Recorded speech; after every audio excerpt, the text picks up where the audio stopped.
Assalamualaikum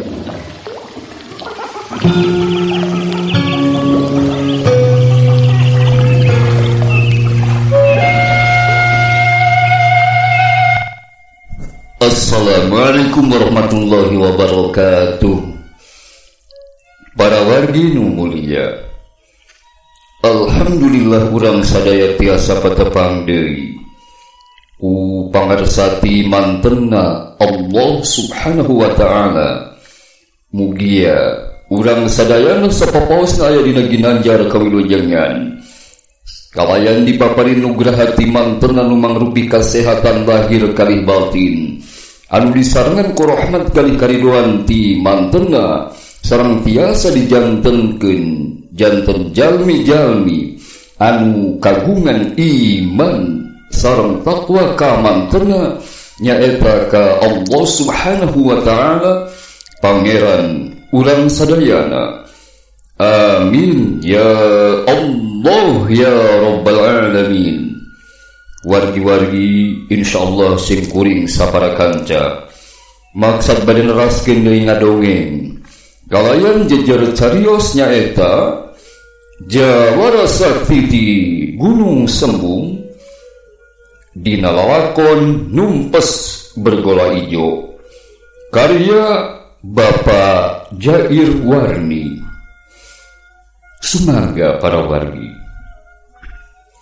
hapunten sim kuring rada lami tetiasa ngupload dongeng Jawara Sakti ti Gunung Sembung wargi. Sim kuring kang asup sapara kanca ti cahaya ilmu kalayan situs resmi dongengsunda.com saja ngahaturkeun ka para wargi anu mulia, mugia nyugemakeun.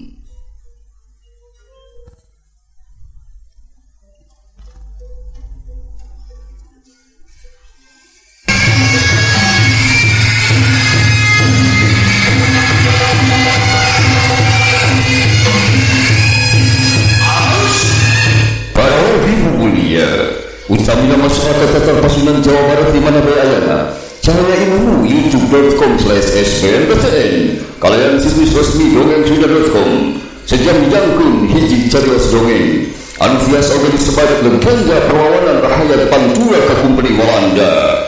Jawara Sakti di Gunung Sembung kocak cerita wongkon Presiden Cirebon Jawa Barat di Jawara Sakti telah tanah haun berjuang melawan kumpeni Walanda sababon abad ke-17 yang usia tuti hot pada segi bunga barengan lain baik berjuang setengah fawas biru wajib para perjuang di sana sekarang berhati wilayah Nusantara malahan di Buana Australia. Kang Parmin jajak keganakan turunan merah kesultanan Cirebon Luang Sultanata Ramana ayu nutruh ibuna buka kahayang sangka kalah menjadi perjuang rahayat anu bisa angkat derajat rahayat kertasan pangluhurna. Kang Parmin anu jaga lahu jujur jaga sembung Jawara Sunan Bala jiwa pahlawan Satria Sundar kasih buku bawah kapati kupati lahir kalian batin boleh utama ki sapu amin hiji sepuh luhung si wongkon basisir kala Cirebon.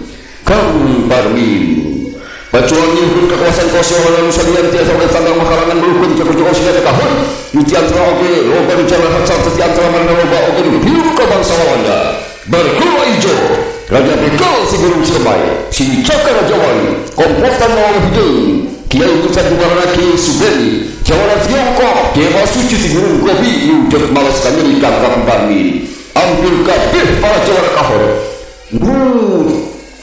Hade Budi turbutan Kang Parmin sapara kanca Jawara Sakti di Gunung Sembung alias Jaga Sembung. Bismillahirrahmanirrahim. La hawla wa la quwwata illa billahil aliyyil azim.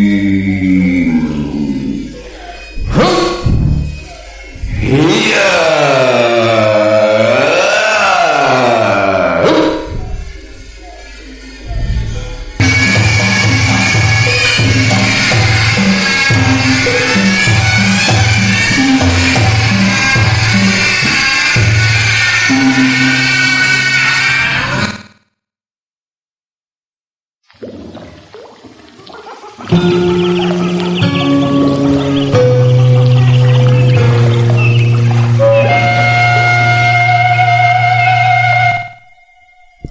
wargi nu mulia kali bagja, Jawara Sakti di Gunung Sembu bagian ke-28. Wargi dina bagian nu ke-28 parantos dicaturkeun Wireh Anwar nyaeta jajaka Teurah Gunung Sembu anu manehna patolak patutunggalan jeung barna muridna si Bergola Ijo. Anwar kadese ku wawasen barna nu jadi sainganana dina merebutkeun ratna wargi. Anwar kacida bener-bener kagetna pisan mireuneuh barna ngabogaan wawasen jeung jajaten nu aya satingkat di saluhureunana. Harita oge barna ngagentak ngagunakeun hiji kasempetan nu kawilang hadena nalika Anwar keur kateter ku panarajang manehanana. Sarta teu anta parah deui kalawan ku hiji gerakan nu kacida cepetna basna langsung ngablesat luncat ngadiuskeun panarajang ka Anwar sacara dadak dumada. Yo ayeuna pek salima ajal sampean kunyuk sakawar Anwar. Akhirna mah wargi manehanana nyaeta barna rek nembongkeun wawasena nu leuwih rongkah tibatan Anwar sasatna karatna nu diparbutkeun ku manehna duaan. Anwar, akhirna maneh bakal nyaho saha ari kuring teh? Kuring murid Bergola Ijo ya. Barna wargi kalawan dibarengan ku gorowok nu handaruan ngageleger meulah simpena eta patempatan nyaeta di sawah dina waktu paubeurang. Bedog panjangna nu dicekel ku leungeun katuhuna diamangkeun ti luhureun keneh deuk nyapet kana sirahna Anwar nu masih keneh manehna mahareugeun. Manehna taya dangka deui pikeun nyingkahan panarajang. Dua sukuna seolah-olah teu bisa digerakkeun deui siga rapet kana tanu. Eueuh dangka pikeun ngahindarkeun diri tina sabetan bedog panjang barna. Allahu Akbar. Anwar nyarita bangun pasrah naker. Sedengkeun barna ngalayang di luhureun Anwar. Tuluy manehna nyerorot siap nyamber ka Anwar siga manuk heulang nu keur ngadodoho mincor mangsana.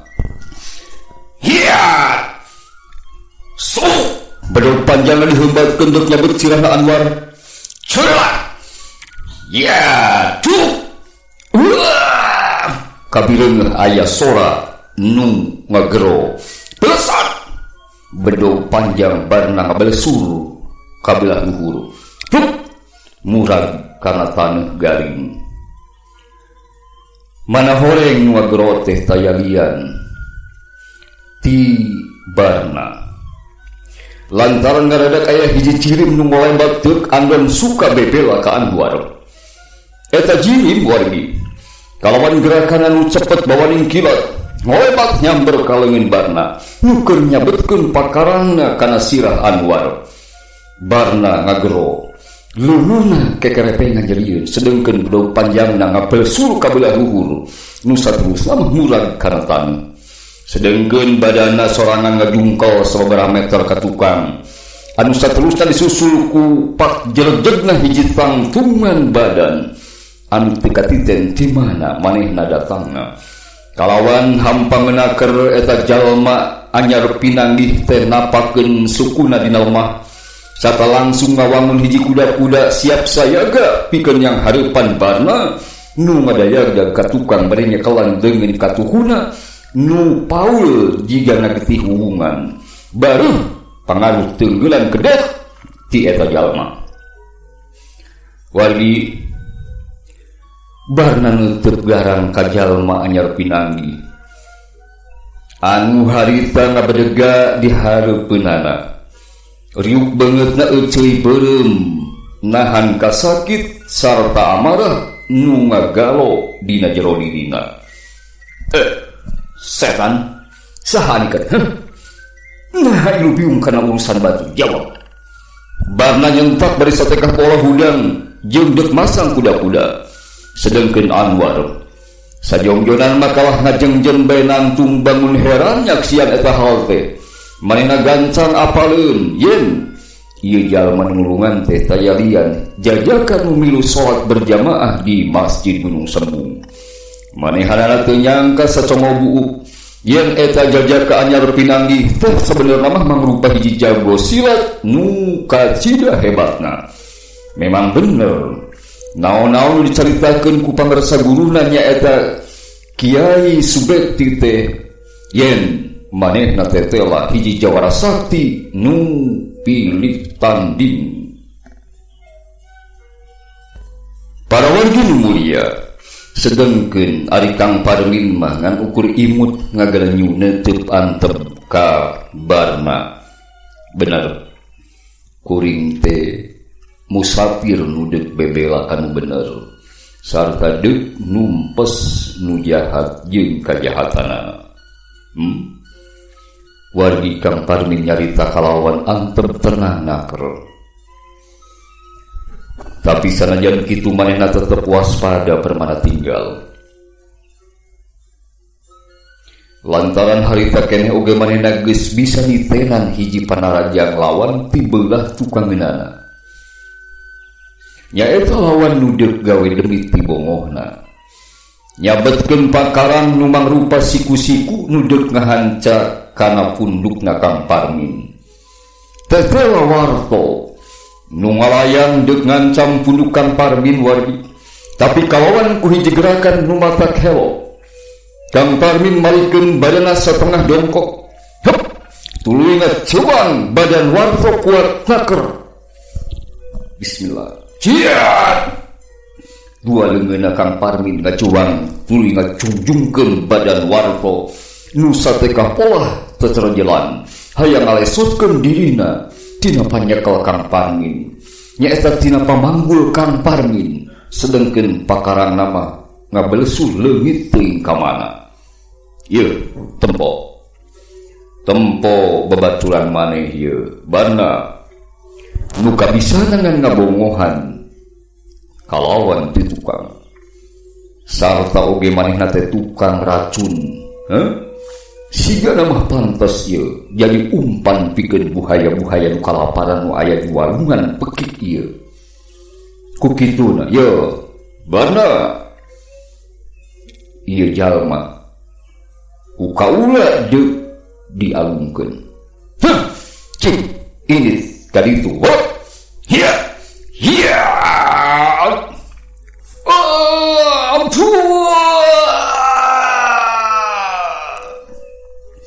Kang Parmin nyorowok saperti antaparah deuingan blower bae badan warto dialungkeun ka pelebah walungan nu rea buhayana bari koceak dengek nu leswasan wargi.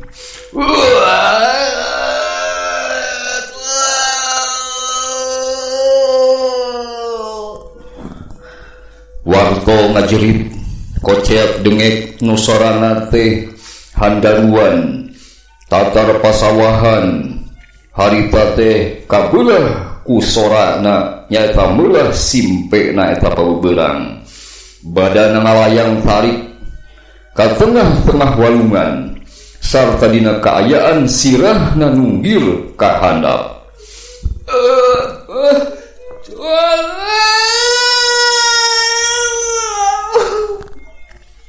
Cerit warto melas-melis mata ting sereset kana hate cai walungan nu tadina mah cicing ngadadak ting burial ngagelegek mancerkeun caina ka beulah luhur. Cai walungan ting burial teulah deui salin rupa jadi beureum ku getihna warto. Badan warto gugulingan dina sihung hiji buhaya nu keur kalaparan pisan sarta tuluy dihakan kalawan keras naker ku buhaya-buhaya di eta walungan leungeunna gupui gapai menta pitulung ka nu aya di eta patempatan, badana luplok direcah ku amukan buhaya-buhaya anu saterusna mah badana warta teh leungit ka jero cai walungan pekik ngan ukur ninggalkeun busa-busa buih di luhureunana.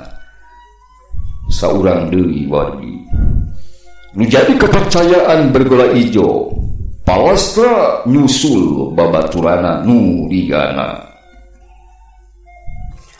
Wargi sedengkeun ratnangan bati disanutupan beungeutna, tayohna mah manehna teu wasal nyaksian eta kajadian anu matak pi kaketireun, matak muringkak bulu-bulu, badana ngaluarkeun kesang tiis atuh warna begitu mah manehna ngagentat nyampeukeun karatna sarta nyabut siku-siku nu nancep dina samping kabaya kabogohna. Satuluina maratna nyuuh dina dada sembada Anwar mapalerkeun rasa sieun anu pohara dina dirina nu antukna mamarana silih tangkeu pageuh pisan wargi. Barang mireungeuh anak buahna palastra kalawan matak pika ketireunnaker sakedet netra oge getihna geus naek ka luhur. Manehanana jadi niat sejak ancur-ancuran deuk ngalawanan Kakang Parmin anu satuluina mah kalayan gorowokna nu handaruan. Manehna langsung narajang Kakang Parmin kalawan panarajang-panarajangna nu teu puguh tujuan sasatna mah kacida tagiwurna hatena. Tuluk-tuluk ku manehna geus kajudi yen tingkat wawasen katujajaten Kang Parmin teh jauh aya di saluhureunana. Kalawan ngandelkeun penggeulana wungkul barna satekah polah ngadesek Kakang Parmin ku panarajang nu bangun sabulang bentor sahayuna atuh pikeun murid kisapu angin mah ngan ukur ngagusar geserkeun awakna kalawanna gampang menaker nyingkahan panarajang barna. Sedengkeun barna hawa nafsu pikeun matoni Kakang Parmin mingkin ngagudug nu geus nutupan kana hatena hingga wargi unggal-unggal jurusna anu digunakeun teh ngan ukur ngahanca tempat anu kosong. Wargi anu mulia, dina hiji kasempetan barna ujug-ujug ngagorentelkeun badanna rek ngarongkong bedog panjang nu nancep dina taneuh palebah hareupeun manehna kira-kira sababaraha rengka. Tapi eta usaha teh eleh kesit ku Kang Parmin lantaran Kang Parmin geus leuwih ti heula bisa ngajudi kana eta galagat goreng teh. Ku kituna ngan ku hiji gerakan anu cepet badana luncat sarta teu antaparah deui manehna ngaleyek leungeun ka tuhuna barna nu deuk ngarongkong pakarangna. Barna ngagero nyerieun leungeun katuhuna ngaderak-derak patuh. Manehanana kukuliatan dina taneuh nahan hiji kasakit anu pohara bari ngurutan leungeunna nyeri jeung era. Manehna bener-bener bisa diragragkeun siga kitu sumawana ku hiji jalma nu kumanehna teu diwawuhan sama sakali. Kang Parmin nyerangkeun kabarna kalayan tetep ngabedega nangtung turta dina siap sayaga. Barna dosa maneh jiga nama teu gede-gede teuing pikeun diuruskeun ku kaula. Sabab maneh ngan ukur dijadikeun badega ku rasa dendem jeung cinta. Ceuk Kang Parmin ngingetan kabarna. Sabenerna mah manehna ngarasa karunya oge kabarna. Nyaeta jajakan nu gagah siga barna anu teu beda ti Anwar lamun paripolahna sarua mah. Manehna bisa nyieun hiji lelaku lampah anu salah teu sinatria anu kasantukanna ngan sakadar ku perkara atawa soal cinta. Meureun mana kitu oge sabab jiwa eta jajaka teh masih altah keneh pisan. Sarta kabeneran deui ngabogaan guru pantaran bergola ijo anu goreng. Ku kituna Kang Parmin teh ngarasa teu perlu nyingkirkeun barna sabab eta jajaka saingana Anwar teh teu ilu biung ieu dina urusan-urusan anu dipigawe ku bergola ijo. Barna manggeus ayeuna mah junggeur balik bae maneh peupeujeu ulah poho bejakeun ka guru maneh yen kaula parmin nungguan manehanana nyaeta di sisi walungan pekik ieu engke penting wayah bejakeun. Upama manehna nyaeta bergola ijo guru hidup bener-bener hiji jawara anu kahot geus tangtu manehna bakal datang ka dieu ngedunan panantang ti kaula bala caritakeun Kang Parmin marentah setengah hentah kabarna. Wargi anu mulia barna nganukur cicing teu lemek teu nyarek sarta saterusna mah lalaunan manehna cengkat bari tetep nyekelan leungeun katuhunan geus lumpuh. Panona mencrong ka Kang Parmin sakedeung saolah-olah hayang wakca nyaritakeun atawa nganuhunkeun ka Kang Parmin anu syariatna mah ngingkeun kana dirina supaya tetep hirup. Manehna oge teu poho ngalieu ka Anwar nu keur nangtung wajengjen di direun ratna saperti hayang ngucapkeun kasalahanana sarta menta hampura ka Anwar. Tapi Wardi bibirna bangun hese deuk ngabkeun teh. Tapi kabeh oge pada ngalartieun kana ketak barna harita. Anu saterusna mah barna ngalios indit jumari jeung bari nungkulkeun sirahna. Paromanana euceuy beureum sabab ngarasa wirang diragragkeun kalawan gampangan pisan ku hiji musafir. Komo deui sasatna dihareupeun ratna. Nyaeta wanoja nu dipikat resna salila ieu ku manehanana. Wargi mulia Kang Parmin nyerangkeun tonggong barna nepi ka tembong tina panenjona. Manehna muji syukur dina hatena Kang Maha Agung bisa ngajalantarankeun barna jadi sadar kana sagabeh kalakuanana. Saterusna manehna ngadeuketan Anwar jeung ratna nu keur pakaleng-kaleng leungeun siga gareget pisan. Eta sapasang japati teh arunggeuk hormat kajajaka anyar pinanggih nu geus nulungan ka maranehanana. Kang Parmin imut ngagelenyu nanya ka maranehanana. Assalamualaikum. Kumaha aranjeun duaan teu nanaon? Teu naonnya? Waalaikumsalam. Alhamdulillah Kang. Abdi sadaya sejang haturkeun nuhun lah seperti kabingahan ya. Parantos andon suka akang bebela ka abdi sadaya. Tegasna tos nulungan ka abdi duaan. Nuhun pisan Kang katambi kalayan ku asta kalih Kang. Sareng deui abdi duaan kalintang reueusna agulna ku akang teh. Ceuk Anwar ku basa pamuji sarta bahasa nu kacida sopanna. Eta mah geus jadi kewajiban urang pikeun tutulung ka sesama manusia. Kabeneran bae tadi akang ngaliwat ka palebah ieu sarta ngireungeun aranjeun duaan dina kaayaan nu kadesa ku barna sabatul-batul nyaeta ku bagunal mulal tadi. Kitu walon Kang Parmin wargi teu boleh manehna mah handap asor. Abdi sadaya ngaros binga Kang. Upami dina hiji waktos anjeun keur sarumpaheun sindang karompok abdi sadaya. Engke sanes waktos diatos pisan Kang.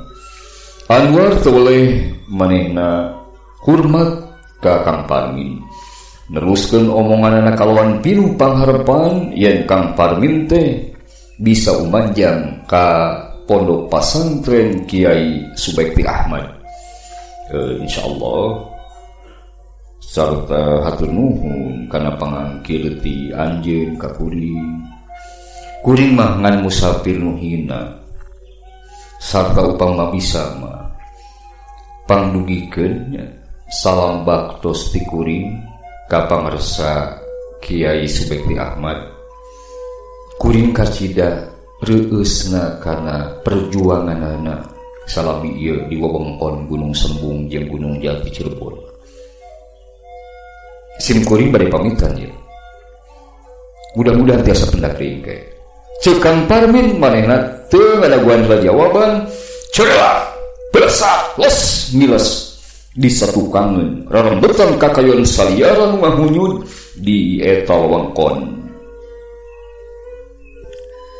Wargi nu mulia, dua nonoman ngan ukur silih reret bangun helok jeung heran. Dina pikiran maranehna dipinuhan ku rupa-rupa kahemeng. Jajakan nu malalana nu salila ieu teu dipirosea ku Anwar teh. Bakuna mah nyaeta basa manehna milu salat berjamaah di Gunung Sembung. Malah kiwari mah teu sungkan andon suka bebela ka maranehanana sasatna geus bisa nyalametkeun maranehna duaan. Saha tu ari manehna teh nu sabenerna anu eta jajaka teh ilmu na teh luhur jiga kitu saha tu nu jadi guruna. Pikeun tujuan naon manehna ngalalana teh tu nepi ka Gunung Sembung ieu. Asana mah sok teu munasabah upama manehna ngan sakadarek ziarah ka makom Syekh Gunung Jati. Maranehna teu lemek sajongjonan mah wadi. Kumaha? Ratna teu naon? Alhamdulillah Kang, teu sabios-bios. Anjeunna nangtang ka guru nasibana nya Ratna. Jigana manehna teh memang kahaja ka dieu datang di tempat nu jauh pikeun ngarengsekeun urusanana. Kitu ceuk barna meupuskeun kaayaan anu simpe eta. Tiasa janten kan? Bisa jadi gitu. Tapi sahanya guru silat nasibarna.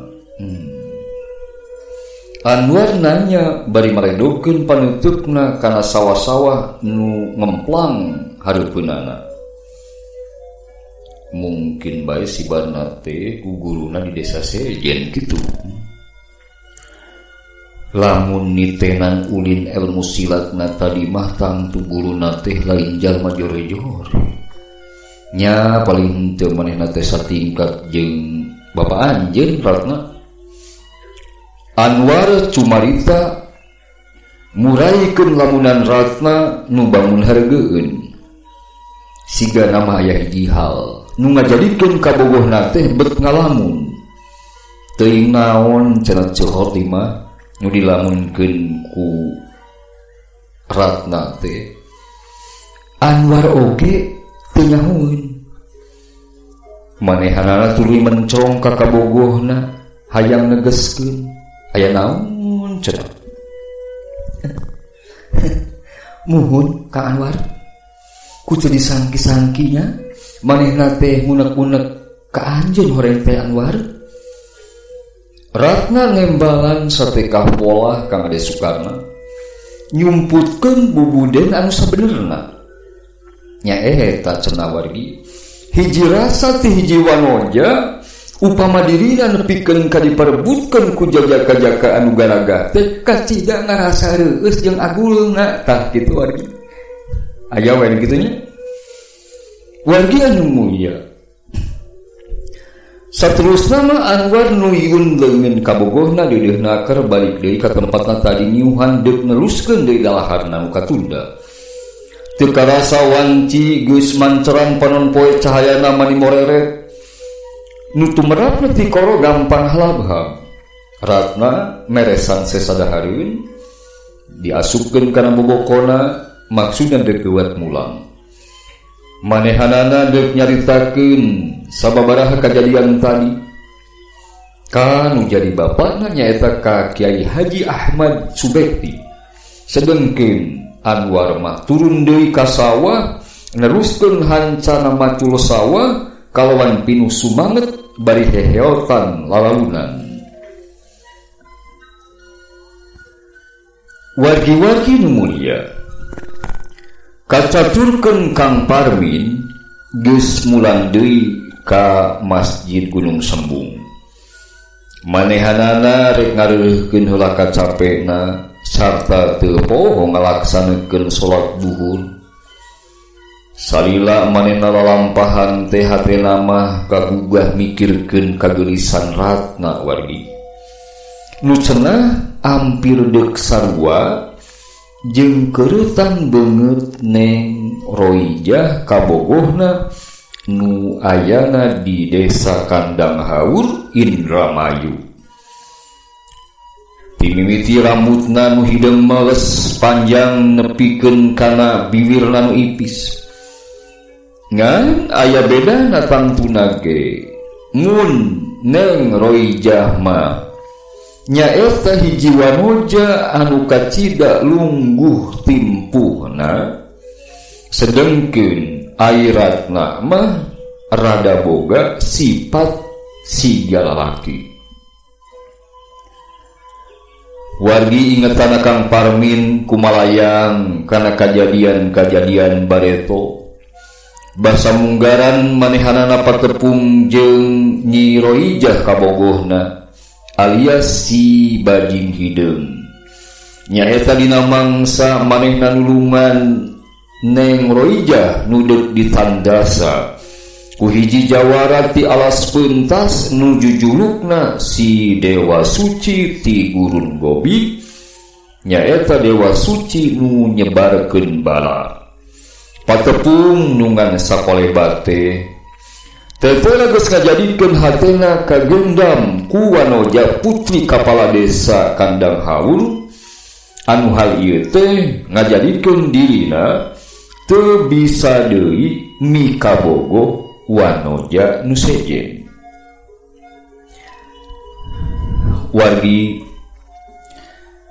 Kang Parmin surat seuri sorangan lantaran sasatna kapupujuhkeun ku lamunan endahna teu karasa dirina geus nepi ka hareupeun panto gerbang atawa lawang saketeng Masjid Gunung Sembung. Atuh Kang Parmin kacidana gebegna wargi. Yen manehna tetela geus nepi ka lembah masjid, terus manehna sagancangna muru ka sagedengeun masjid rek ngalaksanakeun wudu.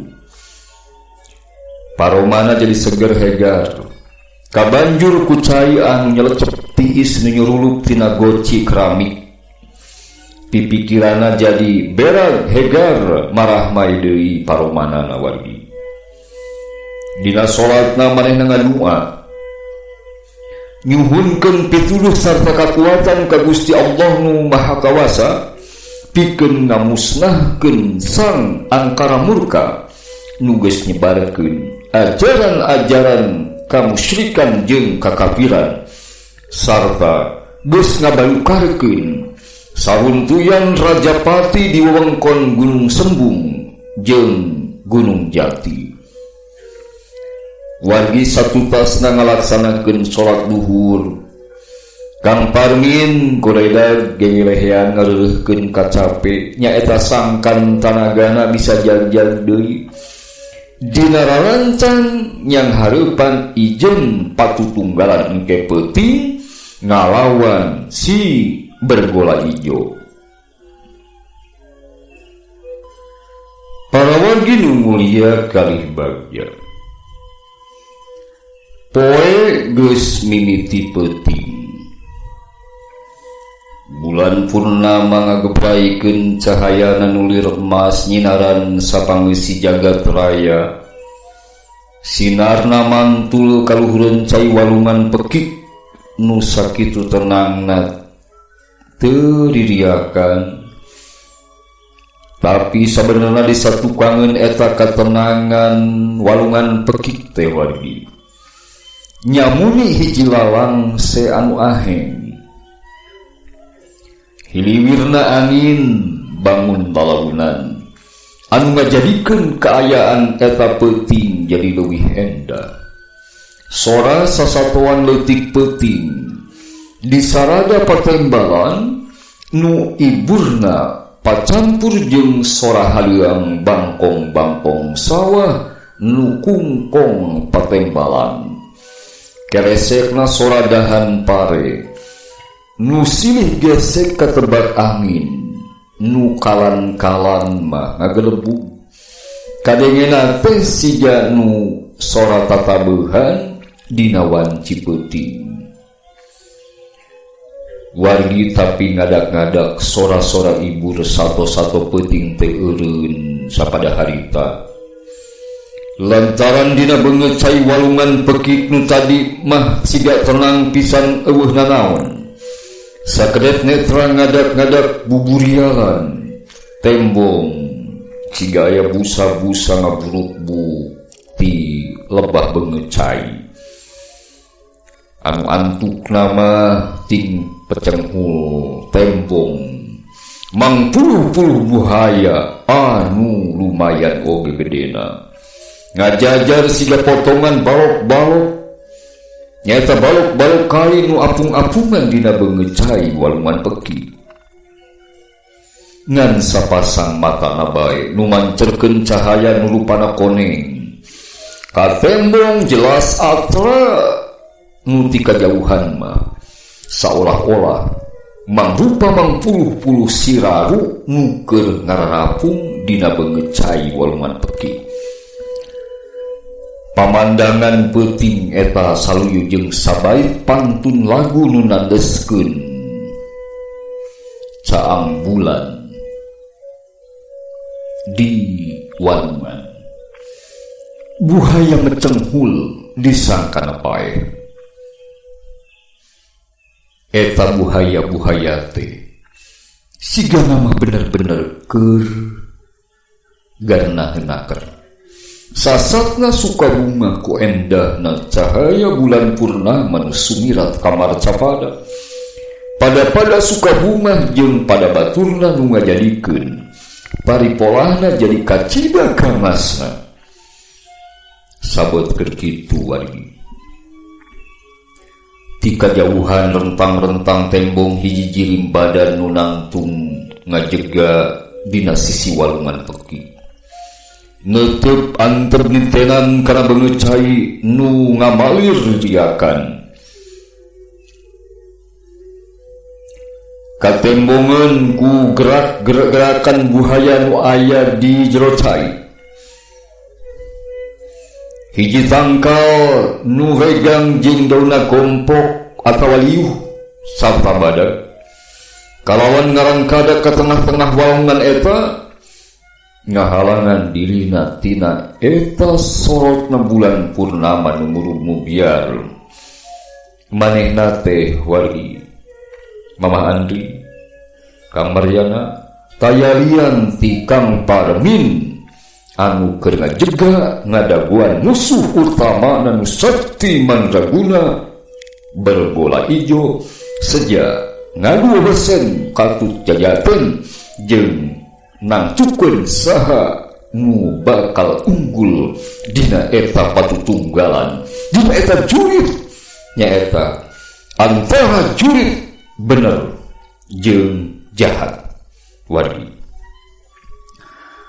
Rupina Jawara Sakti ti Gunung Sembung bagian ke-28 cekap dugi ka dieu heula. Hatur nuhun kana samudaya perhatosan hapunten kana segala rupi kalepatan sareng kahilapanana. Hatur nuhun. Wassalamualaikum warahmatullahi wabarakatuh.